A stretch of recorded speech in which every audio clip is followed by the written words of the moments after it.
சிந்து பைரவி சீரியல்ல அடுத்து வர எபிசோட்ல என்ன மாதிரியான ட்விஸ்ட் எல்லாம் இருக்க போகுதுங்கிறத இந்த வீடியோவுல பார்க்கலாம். மகா பயங்கர சந்தோஷத்துல இருக்காங்க.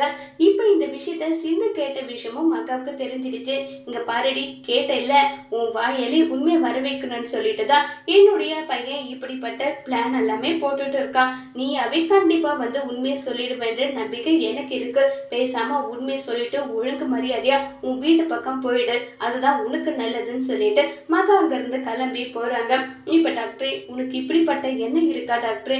ஒரு வார்த்தை சேர்ந்து என் கூட வந்து வாழ உனக்கு விருப்பம் இல்லைன்னா விட்டு போயிடு, தயவு செஞ்சு உன் கூட வாழ விருப்பம் இல்லைன்னு ஒரே ஒரு வார்த்தை சொல்லியிருந்தா அடுத்த நிமிஷம் நான் வந்து உன் வாழ்க்கை விட்டே போயிருப்பேனே டாக்டரே. அதுக்காக எனக்கு இவ்வளவு பெரிய தண்டனை நீ கொடுக்கணுமா? ஏன் டாக்டரே, நான் உன்னை நம்பினது தவிர வேற என்ன தப்பு பண்ண? எதுக்காக டாக்டரே நீ எனக்கு இவ்வளவு பெரிய தண்டனை கொடுத்தேன்னு சொல்லிட்டு மனசுக்குள்ளே நினைச்சு ஃபீல் பண்ணி கதறி அழுதுட்டு இருக்காங்க. உடனே அந்த இடத்துக்கு சிவா வராங்க. சிந்து, என் ட்ரெஸ் எல்லாம் ஹேரன் பண்ணிட்டியான்றாங்க. இனி உங்க வேலை எதுவுமே நான் செய்ய மாட்டேன் டாக்டர், உங்க வேலையை நீங்க பாத்துக்கோங்கன்னு சொல்லிட்டு சிந்து வந்து எது விஷயத்திலுமே இன்வால்வ் ஆகாம சிவாவை கண்டுக்காமையே போறாங்க. இது வந்து சிவாவுக்கு ஒரு மாதிரி ஹர்ட் ஆகுது. என்னாச்சு, சிந்து நல்லா தானே இருந்தா, திடீர்னு சிந்துக்கு என்னாச்சு, ஏன் இவ இப்படி நடந்துக்கிறான்னு சொல்லிட்டு சிவா ஒரு பக்கம் தீவிரமா யோசிச்சுட்டு இருக்காங்க. இப்ப சிந்து இல்லாம இருந்தா சிவாவால இருக்க முடியுமா?